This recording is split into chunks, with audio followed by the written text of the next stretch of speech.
आशा करता हूं आप सब बहुत अच्छे होंगे। मेरा नाम है सिद्धांत अग्निहोत्री। स्टडी क्लोज पे आपका बहुत बहुत स्वागत है। ये नोएडा का ट्विन टावर आज दोपहर 2:30 बजे जो है वो गिरा दिया जाएगा।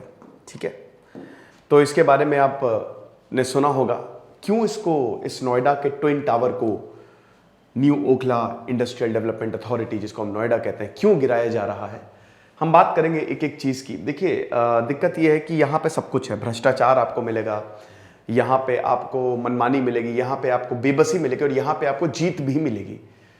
जो यहाँ के लोग रहते हैं, आप जो पीछे फ्लैट्स देख रहे हैं ना, ये सब यहाँ के जो लोग रहते हैं, इन्होंने फाइनली चैन की सांस ली, क्योंकि आज 2:30 बजे आपको बता दो मेट्रो यहाँ पे बंद रहेगी 2:15 से लेकर 2:45 तक, लगभग 2:15 से लेकर शायद 3:15 तक, मतलब 1 घंटे तक मेट्रो बंद रहेगी। 5,000 लोग रहते हैं यहाँ पे, सबको इवैक्यूएट किया गया है।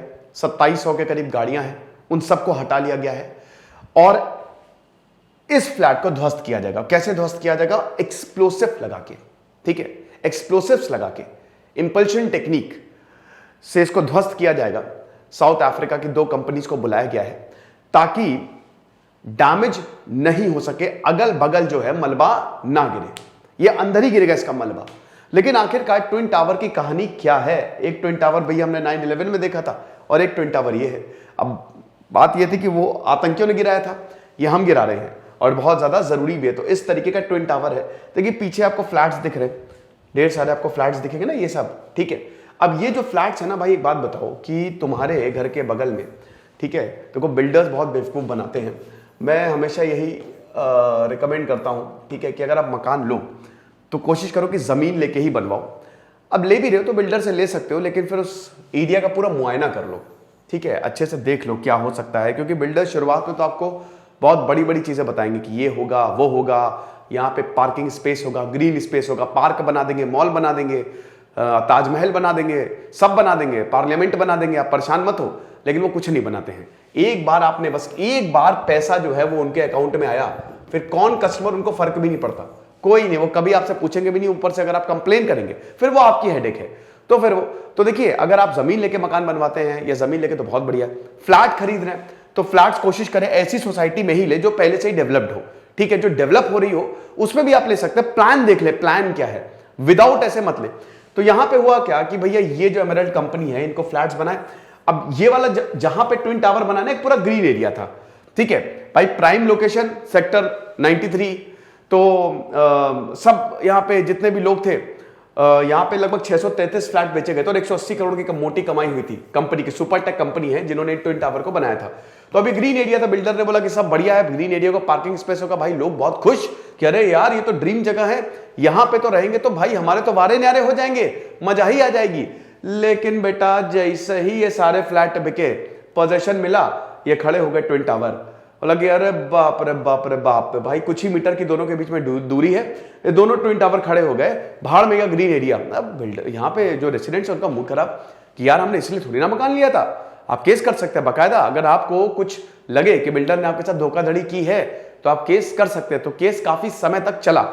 इलाहाबाद हाई कोर्ट में गया, इलाहाबाद हाई कोर्ट ने बोला कि बिल्डिंग इलीगल है, तुरंत हटाओ इसे। उसके बाद सुपरटेक वाले कहां चले गए? Supreme court. सुप्रीम कोर्ट में भी यह फैसला है कि इसको हटाओ। तो फाइनली सुपरटेक ने अपने आप को दिवालिया घोषित कर दिया है। सुपरटेक के पास पैसा, क्योंकि भाई आपको जो पैसे हैं, क्योंकि यहां पे लोगों ने फ्लैट्स खरीदे थे तो अब उनको रिटर्न करने पड़ेंगे, समझ रहे हो? तो ये चीज है। अब तोड़ने ताड़ने में 20 करोड़ का खर्चा आएगा। ये जो आपको लग रहा है ना खर्चा, टोटल 20 करोड़ का है, जिसमें 5 करोड़ तो सुपरटेक कंपनी ने दिए हैं और 15 करोड़ जो मलबा गिरेगा ना, तो सबको बेच के यहां पे वसूल किया जाएगा। क्योंकि मलबा भी तो गिरेगा ना खूब सारा भाई। जब आप घर तोड़ते हो तो खूब सारी ईंटें, स्टील और पता नहीं क्या निकलता है। ओके, तो ये सारी चीजें। फिलहाल समझिए कि एनसीईआरटी का कोर्स हमारा बहुत ही शानदार है और दोपहर को 1 बजे मैं लाइव आ रहा हूं, तो जुड़िएगा जरूर। कुछ इंपॉर्टेंट है आपके लिए, स्ट्रेस मैनेजमेंट का सेशन में लेके आ रहा हूं और कुछ इंपॉर्टेंट अनाउंसमेंट भी है। तो यहां ये हाईएस्ट स्ट्रक्चर है, ठीक है, भारत में, जो डिमोलिश किया जाएगा, जिसमें लगभग 850 फ्लैट्स हैं। अब देखिए, आप समझ गए हो, कोई दिक्कत नहीं है, जो मैंने बता दिया वही कहानी है। ठीक है, अब हम कहानी को थोड़ा सा और अच्छे से समझते हैं। तो भारत में it is the highest structure, बहुत ऊंचा है। और सेक्टर 93A में हम ये देखते हैं कि नोएडा में ये स्थित है। 2005 में इसमें काम जो है वो शुरू हुआ, 2005 में काम होना इसमें शुरू हुआ।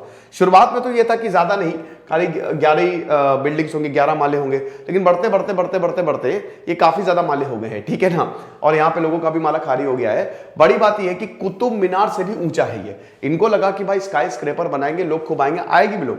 तो वही चीज है कि अब देखिए यहां पे जो रेसिडेंट वेलफेयर एसोसिएशन RWA है, उन्होंने यही बोला है कि देखिए कुछ भी करके, क्योंकि ये फ्लैट अभी गिरेंगे तो आप इवैक्यूएट कर दीजिए। हालांकि जितने भी 5000 यहां पे लोग रहते हैं उन सबने जो है वो फ्लैट खाली कर दिए हैं, क्योंकि उनको पता है कि जब ये गिरेगा, क्योंकि कंसर्न्स भी है ना, इसका इंपैक्ट भी होगा। जब ये गिरेगा तो बहुत सारी डस्ट आएगी, जब ये गिरेगा तो शॉक वेव पैदा होंगी, जब ये गिरेगा इतनी सारी डस्ट आएगी, और समझिए कि हवा से वो डस्ट फैलेगी जो कि एनवायरमेंट पोल्यूट करेगा। PM 2.5 जो कि एक बहुत खतरनाक है, क्योंकि नोएडा की वैसे ही हवा जो है वो प्रदूषित है। हालांकि यहां पे अथॉरिटी का कहना है कि इतना सारा मलबा जो गिरेगा, टन्स में मलबा गिरेगा, हम 3 महीने में खाली कर देंगे, लेकिन इतना आसान नहीं होने वाला है। ट्रक्स पे ट्रक्स आएंगे, 3 महीने में खाली कर देंगे, वो तो अभी देखना पड़ेगा। तो ये जो 500 मीटर के radius, it is an exclusive zone. आधे किलोमीटर के अंदर अंदर आप जा नहीं सकते, कोई नहीं जा सकता। इसको एक एक्सक्लूसिव जोन बना के रखा हुआ है, ठीक है। कोई भी जो जानवर है, कुत्ते बिल्ली, कोई अलाउड नहीं है, नो वन इज अलाउड, ताकि इसको सेफ रखा जा सके। पुलिस टीम और नेशनल NDRF, मतलब NDRF की टीम जो है, एम्बुलेंस जो है वो सब रेडी हैं, ताकि अगर कुछ भी गड़बड़ होती हो तो हम आ सके। अब इस कंपनी का नाम है सुपरटेक, याद रखिएगा, इस कंपनी का नाम है सुपरटेक। तो ये कहानी कहां से शुरू होती है? ये कहानी यहीं से शुरू होती है। 2005 में नोएडा ने इनको अप्रूवल दिया, ठीक है। 2005 में नोएडा ने इनको अप्रूवल दिया, आप 14 टावर्स बनाओ, 14 टावर्स बनाओ, जिसमें 9 फ्लोर होंगे हर एक में, यानी कि 1 2 3 4 5 6 7 ऐसे 14, और हर किसी में 9 फ्लोर होंगे। फेयर इनफ है, ठीक है, ज्यादा नहीं होंगे, कोई दिक्कत नहीं है। लेकिन 2009 में इसको रिवाइज कर दिया। 2005 में प्रोजेक्ट आया कि भाई छोटी बिल्डिंग बनाओ। नोएडा ने 2009 में बोला कि ना, आप ट्विन टावर बनाओ, हाई राइज बिल्डिंग बनाओ। अब जिसको एपेक्स और सियान नाम दिया जाएगा, जो 2 ट्विन टावर है ना, उसको एपेक्स, उसका नाम एपेक्स है और सियान है। अब देखिए नोएडा अथॉरिटी ने ये नए प्लान को अप्रूव कर दिया। क्यों अप्रूव किया? ऑलरेडी वहां पे फ्लैट्स थे। पैसा, बहुत भ्रष्टाचारी है PWD और ये जो हाउसिंग बोर्ड है, बहुत भ्रष्टाचारी है, समझ लीजिए कि मतलब बहुत ज्यादा। तो यहां पे इसको अप्रूव कर दे कि जाओ बनाओ, कोई दिक्कत नहीं। फिर उसके बाद जो एमराल्ड के ओनर्स हैं, अब भाई देखो वो तो चले गए, लेकिन यहां पे जो RWA है, उन्होंने कहा अरे ये तो हमारे साथ बहुत गलत हो रहा है। 2012 में 13 साल तक इन्होंने लीगल बैटल लड़ी है। ये गए इलाहाबाद हाईकोर्ट, बोला कि भाई देखो सबसे पहले तो ये यूपी एक्ट का, उत्तर प्रदेश एक्ट 2010 का, पहली बात तो ये उल्लंघन है। Building act, national building act का भी उल्लंघन है। आप क्या कर रहे हो? तो इलाहाबाद हाईकोर्ट ने बोला कि जो टावर्स हैं वो इलीगल है और उसको तुरंत गिराया जाए। अब लेकिन वही है कि नोएडा अथॉरिटी और सुपरटेक चले गए सुप्रीम कोर्ट, ये सुप्रीम कोर्ट चले गए, और सुप्रीम कोर्ट ने भी 31 अगस्त 2021 को यह फैसला दिया कि इनको गिराया जाए। अब देखिए सुप्रीम कोर्ट ने बोला कि भैया ये मिनिमम डिस्टेंस रिक्वायरमेंट का उल्लंघन है, समझ रहे हो?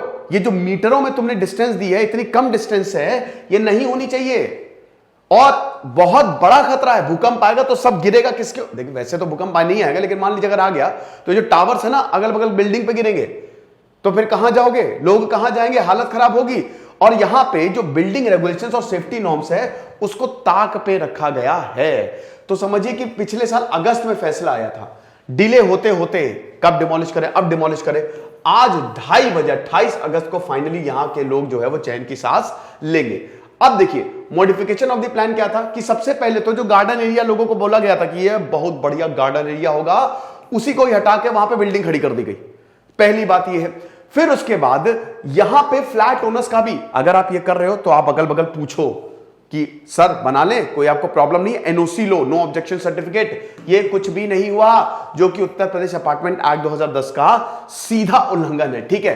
अब यहां पे टॉप कोर्ट ने बोला कि ये जो टावर्स हैं, ये जो बनाए गए हैं, भ्रष्टाचार हमको देखने को मिला है। ऑफिसर्स ने कैसे अप्रूव कर दिया? कैसे अप्रूव? आप नहीं कर सकते। हालांकि कोर्ट ने बोला था कि 3 महीने के अंदर अंदर, पिछले साल बोला था 3 महीने के अंदर अंदर इसको डिमोलिश कर दिया जाए, लेकिन डिले होते होते ये 1 साल हो गया, ठीक है। देर है दोस्त, कोई बात नहीं। तो ये चीज है। अब ये इंप्लोजन टेक्निक होगी। अब इंप्लोजन टेक्निक क्या? इसमें जो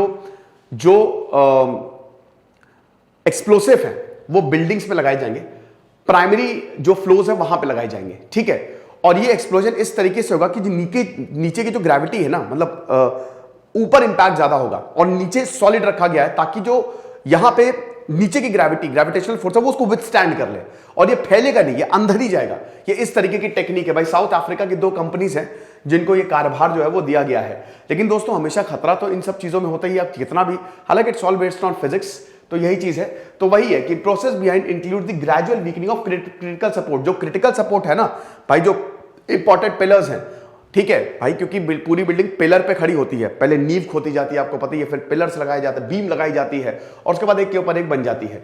तो भाई ये उस पे ही बनी हुई है, ठीक है। जो स्ट्रक्चर्स हैं वो ग्रेविटेशनल फोर्स, क्योंकि जब ये फटेगा, ठीक है, फटेगा तो बहुत तेजी से नीचे आएगा ना, ठीक है, लेकिन ऐसे बनाया गया है कि ये ना हो और ये अगल बगल ना फैले, ठीक। अब ये समझिए कि मतलब एक तरीके कंट्रोल एक्सप्लोजन है।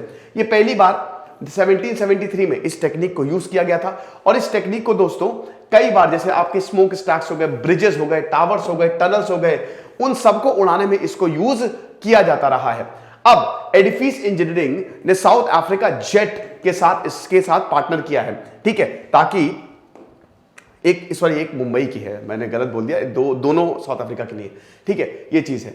तो अब सबसे बड़ी बात है जो टाइम टेकिंग प्रोसेस है भाई, प्रोसेस प्रिपरेशन ऑफ केमिकल्स। भाई ये जो केमिकल्स जो एक्सप्लोसिव लगेंगे, इसका प्रिपरेशन, क्योंकि तगड़ी बिल्डिंग है ये, इतनी ऊंची अगर बिल्डिंग बनाई है तो इनके स्ट्रक्चर्स को तोड़ने में भी तगड़े एक्सप्लोसिव रहेंगे। तो 7 महीने लगे, आप समझ रहे हो कि केमिकल बनाने में ही 7 महीने लगे और 1 महीने की तो प्लानिंग लगी, यानी कि 6 महीने एक्सप्लोसिव बनाने में और 1 महीने की planning. Utkarsh Mehta CEO of Edifice engineering बताते हैं 3700 केजी ऑफ एक्सप्लोसिव जो है उसको यूज किया गया है 2 टावर्स के बीच में, ठीक है। फिर उसके बाद जो एपेक्स है, 11 प्राइमरी ब्लास्ट फ्लोर्स हैं।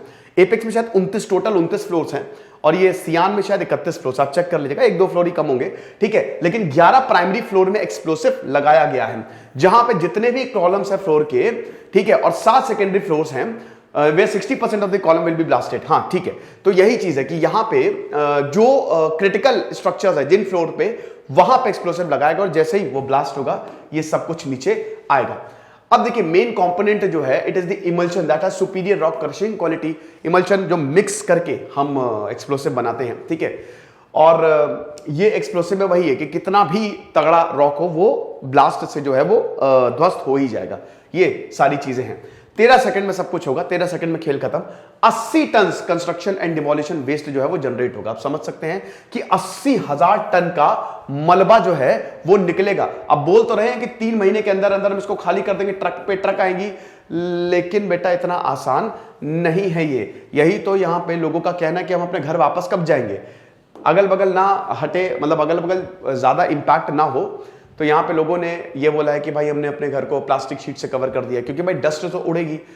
यही तो एक चिंता जताई जा रही है ना कि ये जो डस्ट जनरेट होगी ये पूरे हवा में फैल जाएगी और फिर क्या होगा, फिर बहुत बड़ी प्रॉब्लम होगी, क्योंकि ऑलरेडी दिल्ली की हवा जो है वो प्रदूषित है। तो ये लेक्चर था, आई होप आपको समझ में आया होगा, कोई दिक्कत नहीं है। तो ये आज 2:30 बजे होगा और हर जगह आपको यही चल रहा है, काउंटडाउन जो है वो शुरू हो गया है। लेकिन अच्छी बात है दोस्तों, ये जो इलीगल बिल्डिंग्स है इसको खत्म होना चाहिए। जो कंपनी सुपरटेक, उस समय तो बिल्डर बहुत कर रहा था, अभी इसने अपने को दिवालिया घोषित कर दिया है, इसके ऊपर अलग मुकदमा चल रहा है। खुश रहिए, पढ़ते रहिए। दिस इज सिद्धांत अग्निहोत्री साइनिंग ऑफ।